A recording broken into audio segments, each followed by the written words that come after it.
Elle était la femme qui a transformé la poésie en chanson, qui a refusé la célébrité hollywoodienne et qui a un jour défié des généraux chiliens en chantant des ballades antimilitaristes devant eux.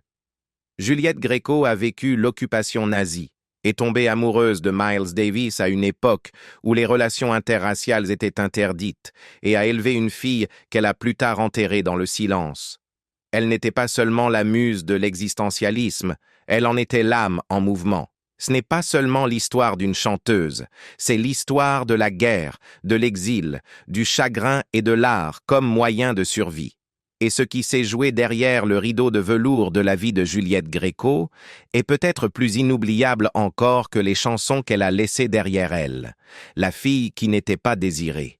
Juliette Gréco est née en 1927, à Montpellier, dans le sud de la France, au sein d'un foyer brisé. Son père, Gérard Gréco, était un fonctionnaire de police né en Corse. Sa mère, Juliette Lafaychine, venait d'une famille bordelaise aux valeurs bourgeoises strictes. Le mariage fut de courte durée. Alors que Juliette n'était encore qu'un tout petit, ses parents se séparèrent et elle fut envoyée vivre chez ses grands-parents maternels à Bordeaux, aux côtés de sa sœur aînée Charlotte. Ce qui suivit fut une enfance définie non par le manque matériel, mais par la négligence affective. Gréco racontera plus tard que sa mère lui répétait qu'elle n'avait pas été désirée. Ce rejet, exprimé sans chaleur ni excuse, la blessa profondément. De son propre aveu, son éducation était sûre en apparence, mais dépourvue d'affection. L'isolement émotionnel de ses premières années, en particulier la froideur maternelle, façonnera sa vision de l'amour, de l'art et de l'identité pour le reste de sa vie. La tragédie s'aggrava lorsque, en 1933, ses deux grands-parents moururent. Les filles furent réunies avec leur mère, qui les ramena à Paris, puis, après l'occupation nazie de la France en 1940, dans la région de la Dordogne. C'est durant cette période que sa mère s'engagea dans la résistance, aidant à coordonner des filières d'évasion vers l'Espagne et Gibraltar.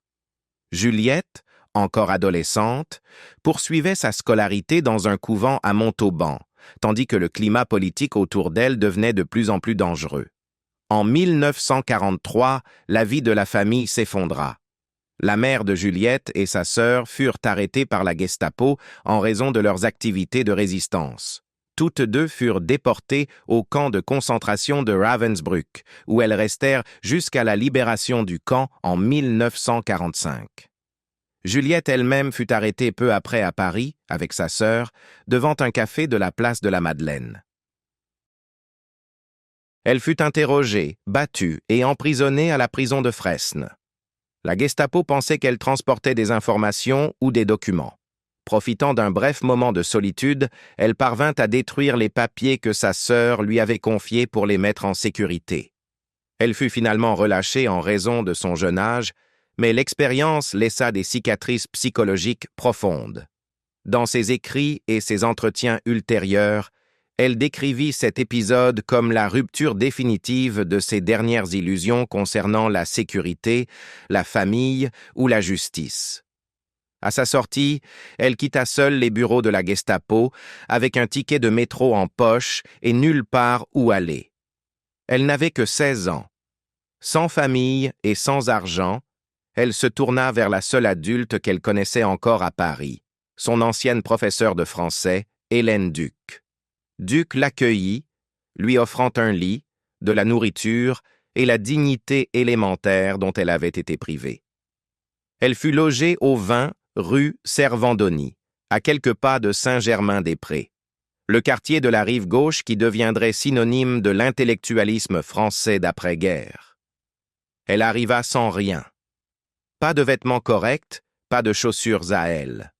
Des amis de Duc lui donnèrent un pantalon de garçon et des chaussures empruntées. C'est par nécessité, et non par choix esthétique, qu'elle commença à s'habiller de vêtements sombres et neutres. Mais ce style trouva un écho. Bientôt, la petite Gréco devint l'incarnation du bohème de la rive gauche, pull noir, frange droite, regard mêlant défi et vulnérabilité. Saint-Germain-des-Prés ne fut pas seulement un refuge, ce fut une révolution. Les cafés étaient remplis de philosophes désabusés, de poètes revenus de tout, de soldats frustrés et de musiciens de jazz venus de l'étranger. Elle s'en rapprocha instinctivement, pas encore comme artiste mais comme auditrice. Son appartement était partagé avec des peintres et des étudiants. Elle gagnait de quoi manger en travaillant dans un théâtre, balayant la scène ou aidant en coulisses. Elle absorbait tout, la musique, la poésie, la politique, le silence. Dans une interview radio de 1954, elle décrivit ces années comme « pas pauvre au sens habituel ». Je n'avais rien à manger, oui, mais riche intellectuellement, riche en compagnie, riche en idées. Mon esprit était constamment nourri. J'étais comme une terre. J'absorbais. Je laissais les fleurs pousser en moi. Elle ne chantait pas encore. Mais le silence accumulait quelque chose. En 1945, à la fin de la guerre et à la libération de Paris, elle était devenue connue, sans être célèbre, comme une présence frappante dans les cercles de la rive gauche. Jean-Paul Sartre et Simone de Beauvoir la remarquèrent dans les cafés. C'est Sartre qui lui aurait dit « Vous avez l'âme d'un poème ». Il lui proposa un texte à réciter au Bœuf sur le Toit, un club légendaire fréquenté par l'élite intellectuelle parisienne. Gréco n'avait jamais eu l'intention de se produire sur scène. Mais Sartre insista. « J'ai préparé cela pour vous. Choisissez une chanson. Vous devez la dire. » Cette performance marqua le début de sa carrière artistique. Sartre, Camus, Boris Vian, Albert Camus, ils n'admiraient pas seulement sa beauté. Ils voyaient en elle une incarnation vivante de l'existentialisme, blessée, indépendante, sans sentimentalisme, mais émotionnellement éveillée. Sartre disait d'elle, Gréco a des millions de poèmes en elle, des poèmes qui restent à écrire. Pour lui, elle n'était pas une muse au sens décoratif. Elle était la preuve que l'art pouvait naître de la souffrance et que survivre pouvait devenir une philosophie en soi. La rose noire de la France. Juliette Gréco est devenue la voix de la France d'après-guerre, non parce qu'elle réclamait l'attention, mais parce qu'il était impossible de l'ignorer. Vêtue de noir, les yeux en feu, elle se déplaçait comme une ombre et parlait comme le tonnerre. Elle ne se contentait pas de chanter la poésie. Elle l'incarnait. Sa présence était minimaliste, mais son impact sismique. Chaque geste, chaque silence, chaque syllabe qu'elle prononçait portait le poids d'une génération qui avait souffert, interrogé le monde et survécu. Elle n'écrivait pas ses propres paroles. Elle se définissait plutôt comme une servante des dieux, les dieux étant les poètes et penseurs qu'elle vénérait. Jacques Prévert, Raymond Queneau, Jean-Paul Sartre, Boris Vian, Léo Ferré, Serge Gainsbourg. Gainsbourg écrivit « La javanaise pour elle ». Elle sauva « Je hais les dimanches », une chanson rejetée par Piaf, et en fit un succès. Elle n'avait pas besoin d'élever la voix pour remplir une salle. La retenue était sa signature. L'intimité devenait intensité. Dans sa voix, le silence était une force. Sa renommée ne pouvait se limiter à la France. Elle se produisit sur tous les continents. Berlin, Tokyo, Buenos Aires, New York. Hollywood lui ouvrit les bras. Daryl F. Zanuck l'adorait. Elle tourna aux côtés d'Orson Welles et sous la direction de Jean Renoir et de John Huston. Mais elle ne se rendit jamais au système américain. Elle refusa l'emballage, le contrôle, le scénario. « Je suis un animal sauvage », déclara-t-elle un jour. « N'essayez pas de me mettre dans une cage dorée. » La célébrité n'a jamais été le but. La vérité, si. Derrière la mystique se trouvait une femme qui défiait toutes les structures cherchant à la façonner, en particulier le pouvoir masculin. Lorsqu'elle interpréta « Déshabillez-moi », une chanson de striptease conçue pour l'excitation, elle la chanta entièrement habillée. Avec une dernière phrase tranchante « Mais pas tout de suite, pas trop vite », elle renversa le regard masculin en un moment de contrôle féminin. Elle redéfinit la chanson et, avec elle, la femme qui en était le centre. Pour Gréco, chaque scène était un champ de bataille de sens. Chaque chanson était politique, même celle déguisée en romance. Elle soutint le Parti communiste, chanta à la fête de l'humanité et interpréta un jour des ballades antimilitaristes devant des généraux chiliens qui l'expulsèrent du pays le lendemain. Elle ne s'excusa jamais de ses convictions. Elle resta ferme, utilisant l'art comme une arme de dignité. Elle ne prêchait pas, elle interprétait. Elle laissait l'œuvre des autres respirer à travers elle, mais ce qui en sortait était indéniablement le sien. Sartre disait un jour que Gréco avait des millions de poèmes en elle, et c'était vrai. Lorsqu'elle chantait Brel, Camus ou Prévert, leurs mots prenaient vie dans un registre nouveau. Plus féminin, plus fracturé, plus complet. Elle n'était pas une muse, elle était un médium, l'instrument et la flamme. On lui demanda souvent pourquoi elle n'écrivait jamais ses propres paroles. Sa réponse désarmait « Parce que je suis là pour servir ». Mais ce n'était pas une soumission, c'était une révérence, une discipline, la conviction que l'art n'est pas l'expression de soi, mais une communion. Et pour Juliette, cette communion était sacrée. À travers elle, d'autres trouvèrent leur voix. Par sa voix, d'autres se sentirent vus. Et pourtant, sa plus grande rébellion fut peut-être son refus de céder à l'amertume. Elle en avait les raisons, plus que la plupart. Son enfance avait été froide et brisée. Sa jeunesse marquée par la guerre, la prison et l'exil. Sa vie adulte fut transpercée par la mort de sa fille unique, Laurence Marie, en 2016, après une longue maladie. Ses dernières années furent ralenties par un AVC et la fragilité. Mais même lorsque son corps la trahit, elle refusa de laisser le chagrin consumer son esprit. Elle n'a jamais perdu sa faim, de beauté, de sens, de désir. Elle disait « Chanter, c'est la totale, c'est le corps, l'instinct, l'esprit, c'est tout. » Et elle a tout donné, jusqu'au bout. Ce que Juliette Gréco a laissé derrière elle n'est pas seulement une discographie ou une filmographie. C'est une âme versée dans le son. Une présence gravée dans la mémoire. Elle n'a pas simplement vécu une vie, elle a vécu une révolution. Et ce faisant, elle a appris à la France à ressentir de nouveau des histoires d'amour impossibles. Juliette Gréco aimait avec intensité mais jamais sans conséquence. L'amour pour elle n'a jamais été un refuge, c'était un autre champ de bataille. Son histoire d'amour la plus fondatrice commence à Paris en 1949 lorsqu'elle rencontre Miles Davis au cabaret Le Bœuf sur le toit. Elle a 22 ans, lui en a 23. Tous deux sont des étrangers à leur manière.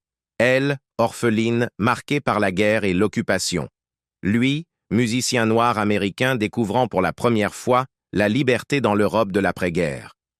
Paris traitait Davis comme un artiste, pas comme un problème. Pour la première fois, il pouvait entrer dans un café sans se voir refuser le service. Gréco ressentit immédiatement cette liberté en lui. Leur lien fut instantané et charnel, mais aussi profondément intellectuel. Davis dira plus tard qu'avec Juliette, il se sentait entendu avant même d'avoir parlé. Elle comprenait le silence, elle comprenait la retenue, elle comprenait la douleur sans qu'il soit nécessaire de l'expliquer. Mais ce qui semblait possible à Paris s'effondra sous le poids de la réalité américaine. À l'époque, les mariages interraciaux étaient illégaux dans de nombreux États des États-Unis. Davis savait exactement ce qui les attendait de l'autre côté de l'Atlantique. Il refusa de lui demander de vivre comme l'épouse d'un homme noir dans un pays qui l'humilierait chaque jour et pourrait même la mettre en danger. Gréco, tout aussi fier, refusa d'abandonner sa carrière, sa langue et son pays pour un amour qui exigeait sa disparition. Leur séparation ne fut pas dramatique. Elle fut pire que cela. Elle fut rationnelle. Davis rentra seul à New York. Gréco resta à Paris, brisé. La blessure ne se referma jamais. Il se reverrait au fil des décennies, mais la possibilité avait disparu.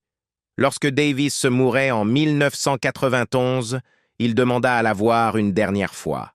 « Rien qu'en te voyant de dos, lui dit-il, je te reconnaîtrai n'importe où dans le monde. » C'était un amour ni achevé ni guéri.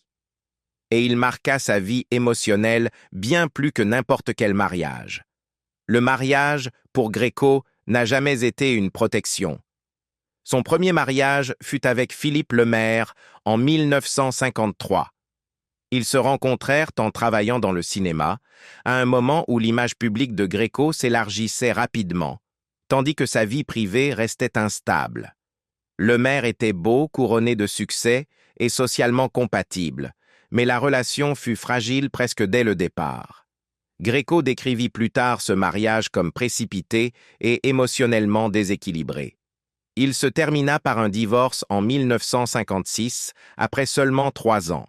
Il en resta leur fille, Laurence Marie, née en 1954. La maternité devint l'élément le plus stabilisateur de la vie personnelle de Gréco. Laurence ne fut pas élevée comme l'enfant d'une célébrité. Gréco fit des efforts délibérés pour la protéger de l'exposition publique. Elle parlait rarement de sa fille dans les interviews et refusa de transformer la maternité en partie intégrante de son image. En même temps, elle reconnaissait que le fait d'être mère l'effrayait. Ayant grandi dans l'abandon affectif et les pertes liées à la guerre, Gréco savait à quel point l'amour pouvait être arraché. Cette conscience façonna son rôle de mère, profondément dévouée mais aussi vigilante, presque anxieuse. Laurence demeura le centre émotionnel de sa vie jusqu'à sa mort, des décennies plus tard. Son second mariage, avec Michel Piccoli, débuta en 1966 et dura jusqu'en 1977. Cette relation était fondamentalement différente. Piccoli comptait parmi les acteurs les plus respectés de France, intellectuellement brillant, politiquement engagé et émotionnellement complexe. Leur union reposait sur l'admiration mutuelle plutôt que sur le confort domestique. Les proches décrivaient leur vie commune comme un échange permanent d'ironie, de débats et de provocations. Ils partageaient des engagements politiques et des cercles artistiques, mais leur tempérament s'opposait souvent. Gréco était directe et intransigeante. Piccoli, plus retiré, ironique et réservé. Avec le temps, la tension éroda le mariage. Après leur séparation, Piccoli reconnut plus tard que la rupture l'avait profondément affecté, même s'il le montrait rarement en public. Gréco, de son côté, ne dramatisa jamais la fin de la relation, mais ne la réécrivit jamais non plus. Son dernier mariage, avec Gérard Joannest, représenta un réajustement tardif.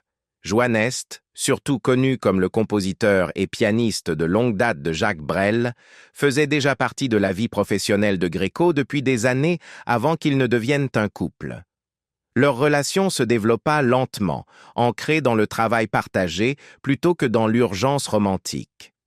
Lorsqu'ils se marièrent, en 1988, ils étaient déjà tous deux établis, indépendants et pleinement formés. Avec Joannest, Gréco trouva la stabilité sans la capitulation.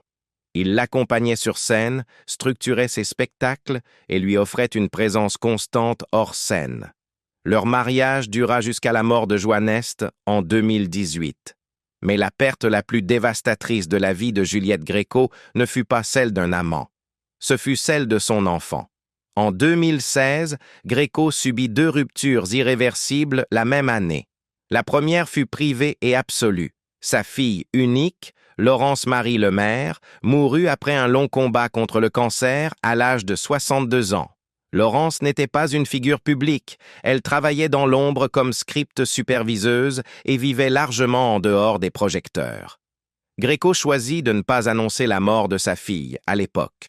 Pendant 4 ans, elle continua à donner des interviews, à assister à des événements culturels et à évoquer de futurs projets sans jamais mentionner la perte. Les proches expliquèrent plus tard que ce silence était délibéré, non pas un déni, mais un confinement. Elle refusa de laisser le chagrin le plus intime de sa vie devenir une matière publique. Lorsqu'elle en parla enfin dans une interview accordée à Télérama en 2020, le langage était dépouillé de toute métaphore. « La vie m'a donné une fille, dit-elle, et puis elle me l'a reprise. » Elle décrivit cette perte comme quelque chose qui brise l'ordre naturel, un renversement qui ne peut être intégré, seulement enduré.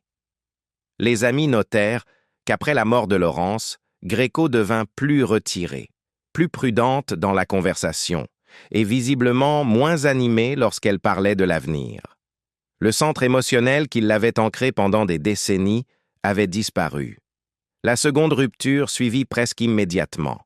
En mars 2016, alors qu'elle était en tournée d'adieu, Gréco fut victime d'un AVC à Lyon. Bien que sa récupération médicale ait été jugée positive, elle retrouva la parole, la mobilité et la clarté cognitive. L'impact sur sa vie professionnelle fut décisif. Les concerts furent reportés, puis annulés. En quelques mois, son équipe confirma qu'elle ne remonterait plus sur scène. Pour une artiste qui avait répété que chanter n'était pas un métier mais une nécessité biologique, les conséquences furent profondes. Gréco décrivait le chant comme l'acte total, le corps, l'instinct, l'intelligence. Sans lui, ses journées perdirent leur structure. Il ne s'agissait pas d'une retraite volontaire, c'était un retrait imposé, né de la convergence entre la vulnérabilité physique et un deuil impossible à traiter. Après 2016, Juliette Gréco vécut discrètement dans sa maison de Ramatuelle. Elle donna moins d'interviews, ne parla plus de projets et évita autant que possible les cérémonies publiques. Ceux qui lui rendirent visite décrivaient une femme toujours lucide, vive et tranchée, mais intérieurement transformée. Elle ne parlait plus de retour sur scène. La perte de sa fille, suivie de la perte de sa voix dans la vie publique, marqua la véritable fin de son existence artistique. C'était la seule douleur qu'elle ne pouvait ni réinterpréter, ni transformer, ni jouer. Et elle l'accompagna jusqu'au bout, une vie qui refusa de s'éteindre dans le silence. Juliette Gréco n'a jamais cru à la nostalgie. Même dans ses 80 ans, elle enregistrait encore avec des artistes plus jeunes comme Abd al-Malik et Benjamin Biolay. Elle publia son dernier album, Gréco chante Brel, en 2013, en déclarant « Ces chansons, elles sont à moi. Elles disent ma vérité. » En 2015, elle annonça sa tournée d'adieu, justement intitulée « Merci ». « Je veux quitter la scène avant de devenir pitoyable », disait-elle. Elle chanta à Berlin, Montréal, Tel Aviv, Milan, Paris, toutes les villes qui l'avaient façonnée. Mais la tournée s'interrompit brutalement en mars 2016, lorsqu'elle fut victime d'un AVC à Lyon. Elle se rétablit, mais ne remonta jamais sur scène. Elle passa ses dernières années à Ramatuelle, dans le sud de la France, dans une maison paisible où l'on entendait la mer au loin. C'est là qu'elle accorda l'une de ses dernières interviews en 2020, quelques mois avant sa mort. « Chanter me manque terriblement », confia-t-elle à Télérama. « C'est ma raison d'être. Ma peur n'est pas la mort, c'est de ne pas être aimée. » Elle s'éteignit le 23 septembre 2020, à l'âge de 93 ans, entourée de sa famille. Ses obsèques furent célébrées en l'église de Saint-Germain-des-Prés, le lieu même où son mythe avait commencé. Elle fut enterrée aux côtés de Gérard Joannest, comme elle l'avait souhaité. Les dernières années de Gréco furent remplies de silence, mais non de renoncement. Sa voix s'est tue sur scène, mais jamais dans le monde. Juliette Gréco n'a pas seulement survécu au monde, elle l'a affronté, l'a aimé profondément et a chanté à travers sa douleur. Même lorsque la vie lui a tout pris, la santé, sa fille, le passé, elle a rendu quelque chose de plus durable, du sens, dans chaque note. Elle n'a jamais demandé à être adorée, seulement à être entendue. Et en l'écoutant, nous avons retrouvé des fragments de nous-mêmes. La vraie question n'est peut-être pas de savoir comment elle a enduré tant d'épreuves, mais comment elle a tout transformé en musique sans jamais perdre son feu. Si son histoire vous a marqué, laissez-la vivre à travers d'autres. Partagez cette vidéo, laissez un commentaire et abonnez-vous pour découvrir d'autres histoires méconnues qui méritent d'être racontées à voix haute.